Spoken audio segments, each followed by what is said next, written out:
अस्सलाम वालेकुम, आप सबको मेरे चैनल लर्न विद समरान साहिब पर खुशामदीद। हमने क्लास 9 केमिस्ट्री का चैप्टर 1 शुरू किया था और इसका लेक्चर नंबर 1 में हमने इसका इंट्रोडक्शन और उसके ब्रांचेस को देखा था कि उसका बेसिक इंट्रोडक्शन क्या है केमिस्ट्री का, उसके ब्रांचेस कौन कौन सी हैं। आज के लेक्चर में हम इनकी ब्रांचेस को डिटेल से देखेंगे, इनके डिफाइन क्या है हमारे पास, उसका स्कोप, एप्लीकेशंस क्या है।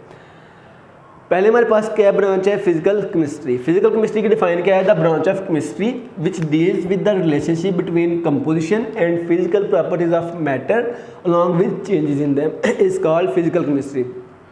बेसिकली फिजिकल केमिस्ट्री हमारे पास केमिस्ट्री की एक ऐसी ब्रांच है जिसके अंदर हम एक रिलेशनशिप को स्टडी करते हैं। अब वो रिलेशनशिप किसके दरमियान है, मैटर की कंपोजिशन और उसकी फिजिकल प्रॉपर्टीज़ के दरमियान जो रिलेशनशिप है उसको हम स्टडी करते हैं फिजिकल प्रॉपर्टीज़ के अंदर, और साथ ये भी स्टडी करते हैं कि इन प्रॉपर्टीज़ के अंदर कौन कौन सी चेंजेस आ रही हैं, जिस तमाम हमारे पास आती है फिजिकल केमिस्ट्री के अंदर। अब आगे आ जाए कि फिजिकल केमिस्ट्री के अंदर हम कौन कौन सी प्रॉपर्टीज़ को स्टडी करते हैं। पहले हमारे पास आता है स्ट्रक्चर ऑफ एटम्स, कि एटम्स का स्ट्रक्चर किस तरह का होता है, behaviour of gases, liquid and solids, कि गैस, लिक्विड और सॉलिड का बिहेवियर किस तरह का हो सकता है। Effect of temperature on matter, कि मैटर पर टेम्परेचर का क्या इफेक्ट होता है। ये सारी चीज़ें हम स्टडी करते हैं फिजिकल केमिस्ट्री के अंदर। सेकेंड ब्रांच है हमारे पास ऑर्गेनिक केमिस्ट्री। ऑर्गेनिक केमिस्ट्री में हमारे पास इसकी डिफाइन क्या है, study of covalent compounds of hydrogen and carbon, के हाइड्रोजन और कार्बन के जो कंपाउंड्स होते हैं उनको हम स्टडी करते हैं ऑर्गेनिक केमिस्ट्री के अंदर। अब ऐसे कंपाउंड जिनके अंदर बस दो एलिमेंट पाए जाए, मतलब कि कार्बन और हाइड्रोजन ही एलिमेंट उनके अंदर मौजूद हो, कोई तीसरा एलिमेंट मौजूद ना हो, उनको हम कहते हैं hydrocarbons.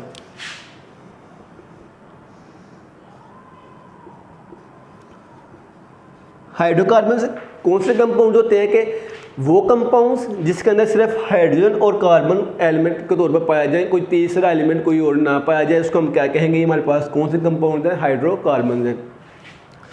And their derivatives, derivatives कहते हैं कि ये हमने हाइड्रोकार्बन को यूज़ करके कोई एक नया कंपाउंड बना दे, वो हमारे पास हमने डिराइव किया हाइड्रोकार्बन से, इसलिए उसको हमने नाम दिया, ये हमारे पास क्या है, हाइड्रोकार्बन के डेरिवेटिव्स है।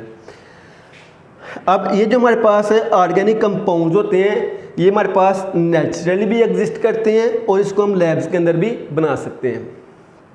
स्कोप, इसकी एप्लीकेशन कौन कौन सी हैं, स्कोप क्या है इसका। अब पेट्रोलियम के अंदर हम ऑर्गेनिक केमिस्ट्री को यूज़ करते हैं, इसकी एप्लीकेशन वहाँ पर पेट्रोकेमिकल और फार्मास्यूटिकल इंडस्ट्री के अंदर, ये हमारे पास क्या है, ऑर्गेनिक केमिस्ट्री का स्कोप है। आगे हमारे पास थर्ड ब्रांच है inorganic chemistry, study of all elements and their compounds except hydrocarbons and their derivatives, कि हाइड्रोकार्बन्स के अलावा जितने भी एलिमेंट्स हैं और उनके कंपाउंड्स हैं उनको हम स्टडी करते हैं इनऑर्गेनिक केमिस्ट्री के अंदर, साथ ही उनके हमारे पास क्या है, डेरिवेटिव्स को भी, कि हाइड्रोकार्बन्स के वो कंपाउंड्स जो हाइड्रोकार्बन से मिलकर बनते हैं, उनके अलावा जितने भी एलिमेंट्स और कंपाउंड्स को हम स्टडी करते हैं, उनके डेरिवेटिव को स्टडी करते हैं, वो हमारे पास किसके अंदर आते हैं, इनऑर्गेनिक केमिस्ट्री के अंदर। अब इसका हमारे पास स्कोप क्या है, एप्लीकेशंस क्या है इसकी, कि ये हमारे पास ग्लास के अंदर ये इनऑर्गेनिक केमिस्ट्री हम इन्वॉल्व होती है, सीमेंट के अंदर, सिरामिक्स के अंदर और मेटलर्जी के अंदर। ये हमारे पास है 4 एप्लीकेशंस किसकी हैं, इनऑर्गेनिक केमिस्ट्री की हैं। अब मेटलर्जी क्या होती है, कि हमारे पास एक ऐसा प्रोसेस होता है जिसमें हम ओर्स से मेटल्स को एक्सट्रैक्ट करते हैं, कि the process in which we extract metals from ores is called metallurgy. आगे हमारे पास चौथी हमारे पास ब्रांच कौन सी है, बायोकेमिस्ट्री। अब इसकी हमारे पास डिफाइन किया है, study the composition, structure and chemical reactions of substance found in living organism, कि एक लिविंग ऑर्गेनिज्म के अंदर कौन कौन से केमिकल रिएक्शंस हो रहे हैं, उनका स्ट्रक्चर क्या है, कंपोजिशन क्या है, उस तमाम की तमाम चीज़ें हम स्टडी करते हैं बायोकेमिस्ट्री के अंदर। अब हमारी बॉडी के अंदर बेशुमार रिएक्शन हो रहे हैं, जैसे हम खुराक को अपने बॉडी के अंदर जब तोड़ते हैं उससे एनर्जी हासिल करते हैं, वो भी केमिकल रिएक्शन के थ्रू होती है। हम जो सिंथेसाइज करते हैं प्रोटीन्स को, कार्बोहाइड्रेट, लिपिड्स वगैरह को, ये भी हमारे पास क्या है, केमिकल रिएक्शन कैसे होते हैं, वो तमाम की तमाम हमारी लिविंग ऑर्गेनिज्म की हमारी बॉडी के अंदर हो रहे होते हैं, तो उसके अंदर हमारे पास बायोकेमिस्ट्री इन्वॉल्व होती है। इसका स्कोप क्या है हमारे पास, कि ये मेडिसिन के अंदर, फूड साइंस और एग्रीकल्चर के अंदर हमारे पास क्या इसका स्कोप है। जो ब्रांच है हमारे पास इंडस्ट्रियल केमिस्ट्री। अब इंडस्ट्रियल केमिस्ट्री हमारे पास क्या होती है, ये हमारे पास एक ऐसी ब्रांच है जिसमें हम केमिकल कंपाउंड्स को मैन्युफैक्चर करते हैं कमर्शियल स्केल पर। The branch of chemistry which deals with the study of manufacturing of chemical compounds on commercial scale. इसकी एप्लीकेशन कहाँ कहाँ पर है हमारे पास? फर्टिलाइजर्स में, soap, textile, agriculture products, paints और पेपर वगैरह में इसके हमारे पास क्या है एप्लीकेशन है। आगे हमारे पास छठी टाइप आती है न्यूक्लियर केमिस्ट्री की। अब ये हमारे पास क्या है, इसकी डिफाइन क्या है हमारे पास? Deals with the radioactivity, nuclear process and properties. इस ब्रांच केमिस्ट्री किस ब्रांच के अंदर हम क्या करते हैं, ये डील्स करते हैं किसके साथ? रेडियो एक्टिविटी के साथ, न्यूक्लियर प्रोसेस के साथ और प्रॉपर्टीज़ के साथ। अब सवाल ये पैदा होता है कि ये रेडियो एक्टिविटी क्या है। कुछ एलिमेंट्स होते हैं जो हमारे पास क्या होते हैं? अनस्टेबल होते हैं और रेडिएशंस को अमिट करते हैं। उन एलिमेंट्स को हम कहते हैं रेडियो एक्टिव एलिमेंट्स, और इस प्रोसेस को हम कहेंगे ये हमारे पास क्या है? Radio activity. या कुछ है हमारे पास एलिमेंट्स क्या होते हैं? अनस्टेबल, वो अमिट करेंगे, खारिज करेंगे क्या? रेडिएशंस। उनको हम क्या कहेंगे? हमारे पास क्या है? रेडियो एक्टिव एलिमेंट्स हैं।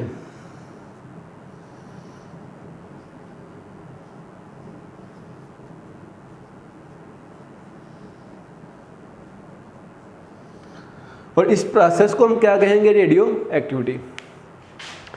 अब न्यूक्लियर केमिस्ट्री के अंदर जो हमारा मेन कंसर्न होता है ना, वो हमारा होता है एटॉमिक एनर्जी के साथ, कि एटॉमिक एनर्जी का हमारी डेली लाइफ में क्या यूज़ है।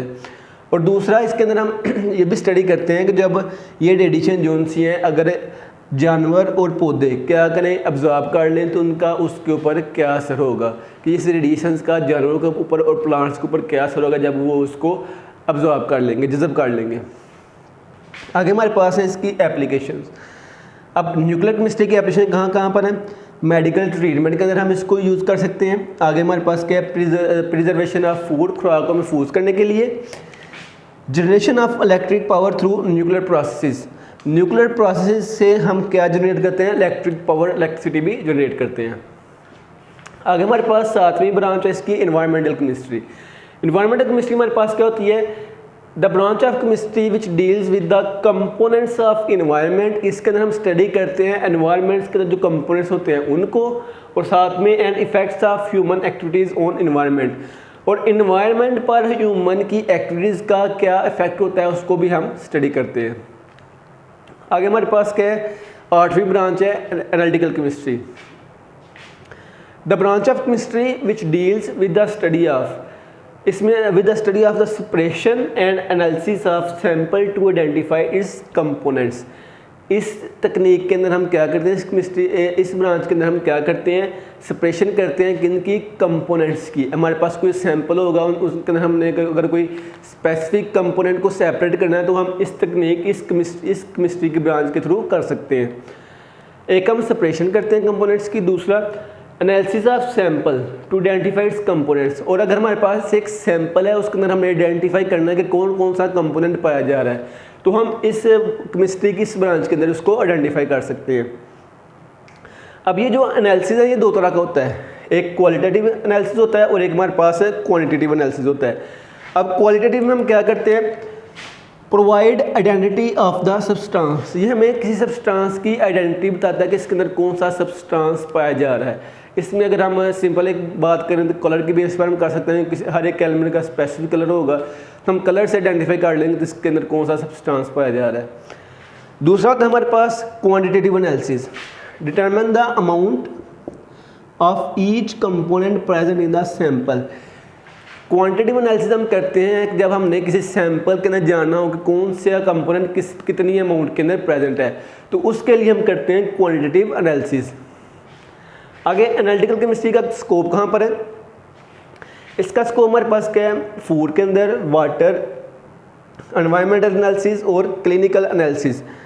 एनवायरमेंटल एनालिसिस के अंदर कि हमारे पास अगर हमें देखना होगा पोल्यूशन जो हमारे पास काज हो रही है, पोल्यूशन दिन ब दिन बढ़ रही है, उसकी कौन सी वजूहात हैं, तो सारी हम इसके अंदर देखेंगे। एनालिटिकल केमिस्ट्री के अंदर कौन से फैक्टर्स हैं, कौन से एलिमेंट्स हैं जो जिसकी वजह से हमारे पास क्या हो रही है? पोल्यूशन बढ़ रही है।